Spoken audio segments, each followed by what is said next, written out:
A gente vai falar agora pro papai, pra mamãe, pra família toda, porque a gente vai falar de alimentação. E se a gente sonha em ter saúde, a gente precisa realmente cuidar daquilo que a gente ingere todos os dias. E a reeducação alimentar é, sem dúvida, o melhor caminho. Tem gente que pega aquelas revistas, aquelas dietas loucas e faz, e no final das contas não consegue um equilíbrio. O ideal é a reeducação alimentar. E a nutricionista Thaís Pereira está aqui hoje e vai nos ajudar a entender melhor quais são os alimentos que aceleram o metabolismo. Não é isso mesmo, Thaís? Isso mesmo. Já tem uma mesa aqui cheia de coisas, ela já estava me dando algumas dicas e a gente vai passar tudo isso para você agora. Bom, existem alimentos que deixam o corpo mais acelerado, é isso? É legal até a gente começar nesse conceito, né? Metabolismo é o quê? É a queima calórica para fazer manutenção do nosso organismo. Então, todos os alimentos que nós consumimos queimam calorias. Por quê? O corpo eleva a temperatura corporal para conseguir fazer a digestão.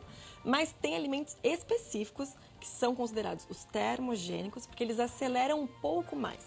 Então, a digestão torna-se um pouco mais intensa, então o seu corpo queima uma quantidade calórica considerável, de até 10 a 15% do valor energético diário.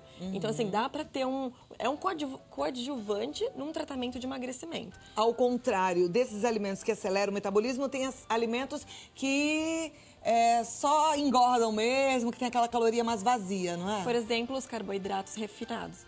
Que nós não temos fibras, não temos tantas vitaminas, e daí você consome, a absorção é muito rápida, já vai direto para a corrente sanguínea. Se você não pratica atividade física, é armazenado. E aí vai tendo aquele... O armazenado que ela diz faz aquela pochetezinha, faz Exatamente. aquela barrigona feia que a gente não gosta, que a gente sofre com ela. Então vamos prestar atenção, porque dá pra gente comer muito melhor e com coisas gostosas, né? Isso que é o mais interessante. Então são coisinhas que você pode ir introduzindo na sua dieta, na sua rotina. E até mesmo o efeito é quando você faz um consumo mais frequente, né? Não você consumir hoje, daqui uma semana, mas você ter ele como parte do seu hábito, né? Perfeito. Então vamos começar aqui. Pimentão? Sim, aqui a gente vai falar um pouquinho sobre os pimentões, a pimenta, aquela pimenta vermelha, um pouquinho maior também, é viável. O que acontece nesses alimentos? A digestão dele é bem trabalhosa, o seu corpo vai precisar de mais energia. E ainda, depois que você fez a refeição, o seu corpo continua fazendo essa queima calórica, mesmo após a refeição. Bom, com certeza. Eu não sei se tem a relação, mas eu me lembro assim, toda vez que eu como pimentão, eu adoro pimentão recheado, então nem se fala, eu converso com ele durante um tempo, eu tenho que te confessar, ele fica ali, né? Mas... E são pessoas que são mais sensíveis, né? Eles são indigestos, mas tem pessoas que têm uma facilidade melhor. Por isso que é legal esse acompanhamento com o profissional, para a gente identificar realmente se no seu caso seria viável o pimentão, a gente tem outros subterfúgios. Mas é tão gostoso, né? E um pimentão recheado eu acho uma delícia. E pimentão, por exemplo, no molho, tem a mesma função? É diferente se eu faço um molho só com tomate, cebola, e se eu coloco tomate, cebola e o pimentão? O legal é que você ainda dá mais tempero, você evita adicionar de sal e de outros componentes nessa dieta, mas o efeito principal é você consumir in natura, né? Assim, sem tantas bases, molhos e tal.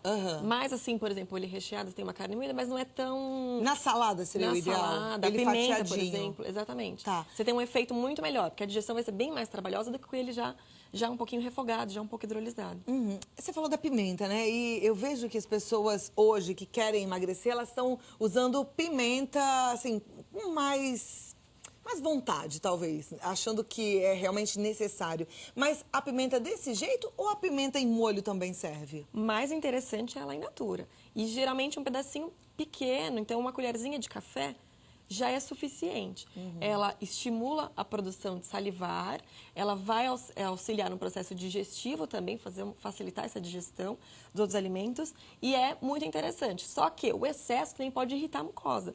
E daí, a longo prazo, a pessoa pode ter um desconforto gástrico, né? A gastrite. Então tem que ser realmente com medida e moderação. Exato. Agora, a pimenta, assim, claro, in natura é melhor, você já falou, mas a pimenta que é aquela feita em conserva, que a gente vê que ela é feita com bastante óleo, bastante azeite, ela não é calórica? Sim, por conta justamente do óleo. O que a gente tem que trabalhar é quantidade, para não ser excessiva, porque tem pessoas que forram pratos de pimenta e depois adicionam a refeição. Então, a quantidade que você tem lá de óleo é muito grande. E o óleo, querendo ou não, É uma gordura que é necessária, sim, mas se você já tiver no azeite da salada, se você já tiver durante a preparação, não é necessidade de adicionar mais. Então, o ideal é um pouquinho de pimenta in natura, só pra dar aquela acelerada no metabolismo Exatamente. mesmo e dar um temperinho gostoso. Eu, por exemplo, adoro pimenta, né? Agora, essa pimenta aqui, essa é malagueta, né? Isso. Essa pimenta é super ardida. Aquela pimenta de cheiro, ela também tem a mesma propriedade? É característico das pimentas. Sim. Tá, então que é o qualquer princípio pimenta- ativo delas. Mesmo Principalmente a vermelhinha um pouquinho maior, a caiena. Tá, mesmo que ela venha na conserva? In natura você preserva mais, mas na conserva também a mesma. As propriedades estão dentro dela, então você não acaba perdendo, não foi processado e nada. Então, por exemplo, se eu faço uma salada, eu tenho lá uma pimentinha de cheiro, é interessante colocar 2 pimentinhas de cheiro, Sim. 3? Sim, porque são pequenas coisinhas que vão dificultar essa digestão e o seu corpo vai gastar energia suficiente. Perfeito. Na conserva, a gente tem... Eu sinto que ela tem um sabor mais ácido, né? O que tem ali nessa conserva Que de são os pimenta? conservantes, né? Que geralmente são industrializados. Então, por isso que tudo que é in natura é muito melhor, muito mais viável. Quanto mais a gente puder evitar desses condimentos extras, é o Melhor. ideal. Perfeito. Gengibre. Ah, e o gengibre é excelente, né? E a gente pode usar o gengibre ralado para temperar peixes, aves. A gente pode usar o gengibre em pó para polvilhar uma fruta, para colocar numa sopa. E o legal também é ele in natura na forma de chá. Então, se você pensar na raiz de gengibre, uns 2 centímetros, um pedacinho um pouquinho menor, é suficiente para a gente fazer um copo, uma xícara de 200 ml. Então, o ideal é até a gente picar o gengibre para que a gente conseguir absorver as propriedades internas dele. E como é que seria o ideal para fazer esse chá de gengibre? A gente Pica, descasca ele, descasca. pica em cubinhos pequenos. Quando a água estiver em ponto de ebulição, a gente desliga, coloca a nossa quantidade de gengibre, tampa, deixa de 5 a 8 minutos a infusão, tira o gengibre e está pronto. Tá pronto, Até mesmo porque toma. se você ferver junto, algumas das propriedades são voláteis e pode se perder no ar, com esse calor excessivo. E tem algum horário melhor para a gente consumir esse chá de gengibre? Antes das refeições, é legal. Por Antes acelerar o mesmo, assim, metabolismo. tem que ser tipo... Quando fala antes, até mesmo eu tenho essa dúvida em relação a todos os suplementos. Antes é o quê? É antes de dar a primeira garfada, já sentado na mesa? Ou é Não. meia hora antes? De meia hora a 15 minutos no mínimo, porque o gengibre ele não vai competir com a absorção de nutrientes. Dependendo do tipo de suplemento, ele pode competir, por exemplo, a cafeína e tal. Então aí você tem que tomar até uma hora antes, né? Então depende muito do substrato. O gengibre, no caso, de 15, meia horinha antes, é mais do que suficiente. Ou durante a tarde, que é o horário, às vezes, que te dá uma fome Uma maior. fominha, né? E, às vezes, o líquido vai fazer um volume no seu estômago, te dá aquela saciedade. E é de um alimento que também a digestão está sendo feita. Só não vale fazer um chá de gengibre e encher de açúcar, hein? Não. Não, Tem um né? adoçante, Aham. mas se você conseguir natural, melhor ainda. Ou até batido num suco. Ah, pode bater Fazer esse vários chá sucos. com suco. Sim, ou mesmo gengibre, com um suco de maçã, até esses sucos mais enriquecidos, né, com folhas verdes, e fazer um suquinho mais elaborado e adicionar o gengibre também é bem legal. Que delícia, muito bom. Aquele gengibre que a gente encontra no restaurante japonês, que é um gengibre fatiadinho, assim, raladinho, mas ele é ácido também. Eu não sei se ele tem vinagre, alguma coisa assim nesse sentido. Ele também tem a mesma função? Sim, sim. Perfeito. Agora aqui, a gente tem canela? Canela em pó, chá verde, Tá. o vinagre de maçã orgânico e o guaraná em pó.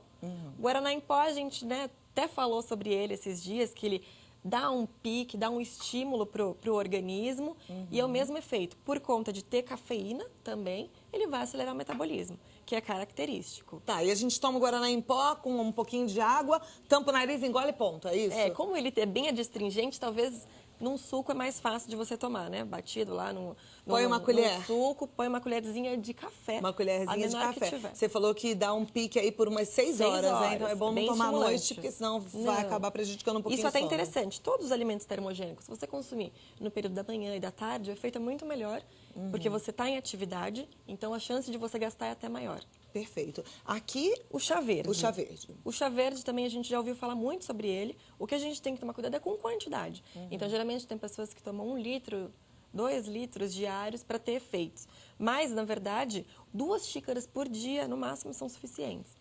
Tentar nesses períodos da tarde também, ele faz esse estímulo e é algo interessante, né? Então, ele vai fazendo também uma limpeza dentro do nosso organismo por conta das propriedades que ele tem. Eu sei que você vai falar que in natura é mais interessante, mas eu quero saber, aquele que a gente compra pronto no supermercado, funciona ou não? É balela? Enlatado? A gente tem que tomar cuidado com a quantidade, porque ele é geralmente, às vezes, adoçado.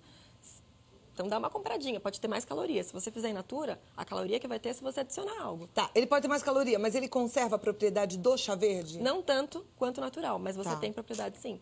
É a mesma coisa que os chás em sachês. Você tem em menor quantidade. Perfeito. Mas tem. Aqui, a canela em pó. Canela em pó é uma delícia. Para substituir aquela vontade de doce que a mulherada principalmente tem nessa fase de TPM, então você pegar, por exemplo, uma banana, uma maçã picadinha, salpica lá uma colherzinha de café também por dia, 2 vezes por dia, é interessante para acelerar esse metabolismo. Então, além de combater mau hálito e várias outras funções aí durante o dia a dia que pode favorecer.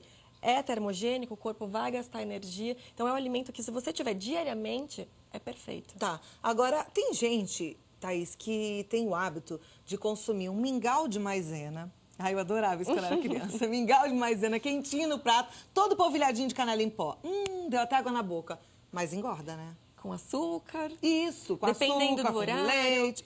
Se for à noite, por exemplo. Não é porque pôs a canela em pó que tá tudo certo. É o que a gente fala. Então, o segredo não é... A minha dieta tem pimenta, canela, tem o chá verde, gengibre. Isso não vai garantir perda de peso. O que vai garantir a perda de peso é você conciliar alimentos termogênicos com a prática de atividade física, a ingestão de água e uma reeducação alimentar. Isso, o equilíbrio de todas essas coisas, né, gente? Exatamente. Não adianta a gente querer consumir aquilo que é super rico em calorias, um carboidrato refinado. Aí, coloquei canela, tá tudo certo. Não é bem assim. O brócolis. Antes, vamos falar disso daqui? A gente não falou do vinagre Ainda não. de Esse maçã. aqui é muito interessante. É o vinagre de maçã orgânico. O legal dele é porque, além das propriedades termogênicas, ele também reduz a quantidade de açúcar sanguíneo depois de uma refeição rica em carboidratos. Então, se você toma, por exemplo, antes de um café da manhã ou antes de um almoço, você vai ter lá o arroz, então tem bastante carboidrato. Ele vai favorecer que esse carboidrato não vá direto para a corrente sanguínea. Então, assim, é um coadjuvante também para diabetes. Esse antes tem que ser quanto tempo antes? Porque líquido absorve mais rápido, Exato. Não? Então, 15 minutinhos a meia hora tá excelente. Como que a gente utiliza? Depende muito de paciente, por isso que é legal o acompanhamento. Por quantidade, se a pessoa tem disfunção, né, alguma alteração na mucosa intestinal. O que é legal a gente fazer? Pega um copo de água com 200 ml, aquece essa água, deixa a água em temperatura morna e a gente acrescenta 1 colher de sobremesa de vinagre de maçã orgânico. Faz a diluição e toma antes. A gente tem efeitos muito significativos até na circunferência abdominal. Ai, a Marcela, ali a nossa estagiária, tá fazendo uma careta tão feia de pensar nesse vinagre de maçã. Mostra a careta dela ali, Baiano, vai lá. Mas olha, eu não sei se é ruim, não.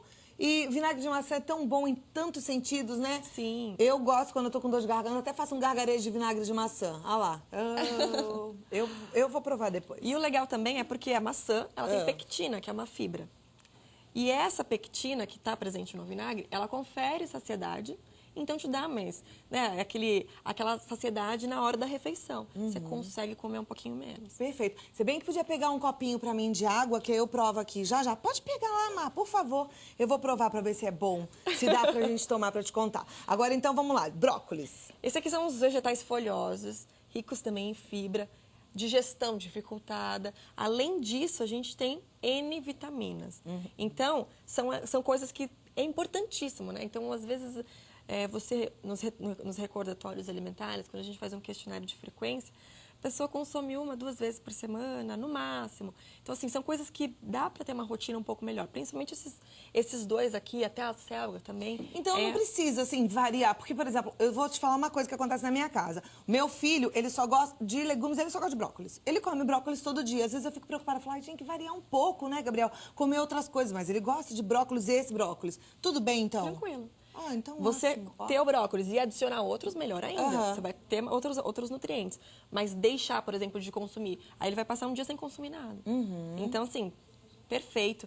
Tem ferro. Então, assim, é uma qualidade muito boa. E se tiver diariamente, você consegue ainda ter esse efeito legal para o nosso organismo. Perfeito. Então, vamos lá comer o brócolis, né? E a couve? A couve, mesma coisa. A couve é melhor crua ou cozida? Crua. Crua. Até mesmo dá para fazer sucos muito Eu legais. adoro suco de couve, eu tomo todo dia suco de couve com suco de maçã. Eu misturo couve com abacaxi, couve com laranja. Eu acho uma delícia. Só que eu tenho uma preocupação. Quando eu faço uma couve refogadinha, um tantinho desse de couve aqui eu como inteirinho. Porque vai picadinho, ele murcha ali, vai todo. Mas no suco, eu não consigo mais do que 1 ou 2 folhas. E aí, é o suficiente por dia? Pensa que você vai almoçar e você vai jantar. Então, você vai ter mais legumes e vegetais, mesmo que não seja ele. Então, você consegue suprir de outras maneiras. Mas 1, 2 folhas por dia tá super legal. Até então mesmo porque se você consumir ele com uma fruta cítrica, então, por exemplo, um abacaxi, uma laranja, você vai potencializar a absorção desse ferro e o pigmento, que é a clorofila, por exemplo, para auxiliar tratamentos de celulites, né, tratamentos estéticos, mesmo na questão de qualidade da pele, você tem aqui que é o pigmento verde, que é a clorofila. Então, assim, pensando nesse aspecto, 10, excelente. Ótimo. Só não adicionar o açúcar, né? Que daí a gente entra naquele debate de sempre. E se a gente colocar com uma laranja mais docinha, um abacaxi, nem precisa de açúcar mesmo, viu? Né? As frutas da época. E o mel nessa história pode ser usado? Em quantidades pequenas, muito melhor. Dá um toque gostoso também, né? Agora aqui, a gente tem kiwi e a laranja. Frutas cítricas, que também participa desse processo de acelerar o metabolismo. Uma coisa interessante que até... Por exemplo, a laranja, principalmente a laranja amarga, aquela mais escurinha ainda, ela é até usada em suplementos, né? Então, que é a Citrus aurantium, que é um suplemento que acelera o metabolismo e a gente consegue manipular em cápsulas. Então, assim, é algo bem viável que vai favorecer essa queima calórica, né? Porque se a gente pensar numa alimentação por si só, 10 a 15% corresponde dos alimentos. Por quê? O corpo vai ter que fazer a digestão, então ele tem um gasto. 20% corresponde a exercícios físicos, né, uma atividade, movimentos musculares. E 70% é a taxa metabólica basal, que é o que o seu corpo gasta para manter as funções vitais. Coração batendo, pensando, dormindo, que são as funções vitais. Então, se você conseguir acelerar ainda mais com alguns alimentos, o resultado é bem maior. Ótimo. A Má já trouxe aqui para mim um copinho com a aguinha. A colher de sobremesa. Essa colher é de chá, né? A de sobremesa não é maior? É um pouquinho maior. Pode colocar uma e meia. Vou pôr 1,5 então. Tá. Aí eu vou provar pra ver se é bom. Aqui tem meia, eu vou pôr agora uma mais cheinha. Vai ficar 2 meias, peraí. Aí agora eu vou experimentar pra saber. Não tá muito não. Tudo bem? Tudo bem, mas o ideal é que seja com água morna, né? Então vamos lá. Gosto de água. Não tem gosto de... Não fica forte. O vinagre, ele é característico, né? Um pouco ácido, mas não é algo que dá pra tomar. Dá pra tomar. Ah, que delícia. Agora eu posso comer um doce? Olha só. Não use essa estratégia, mas é tranquilo. Porque ele vai favorecer essa baixa dessa glicemia. Então, ele ajuda. Já que você vai comer um doce, que você não absorva tanto açúcar. Eu sei que tem gente em casa que é diabético e tá ouvindo isso, falando assim... eu vou começar a tomar água com vinagre para poder comer um docinho. Pode? Não. Por isso que a gente tem que fazer um acompanhamento específico para saber as necessidades reais de cada paciente. Aproveitando que dia 31 é dia do nutricionista, fazer uma visitinha para conhecer, para saber realmente quais alimentos que seriam legais para você. Aproveitar. Dia 31 de agosto. Sim, esse Você tá de parabéns. Nossa, a minha obrigada. mãe, que é nutricionista, também tá de parabéns. Olha que delícia. Bom, Thaís Pereira, nutricionista. O site dela é o máximo, www.nutres, com 2 Es, nutres.com.br. E o telefone 0 operadora 11 2021 6148. 2021 6148. Certo, Thaís? Certinho. Muito obrigada. Muito obrigada. E aproveitando, deixa, mandar um beijo enorme pro meu pai também, né? Feliz Dia dos Pais. Câmera aqui. Nessa daqui. Feliz Dia dos Pais, um beijo enorme para todos os pais aí e muitas felicidades, né? Como é que é o nome do seu paizão? É Geraldo. Ah, seu Geraldo, ó, parabéns pela filhona, viu? Parabéns pelo seu dia. Muito obrigada, Thaís. Obrigada, Cláudia. Tchau, tchau. Tchau, obrigada.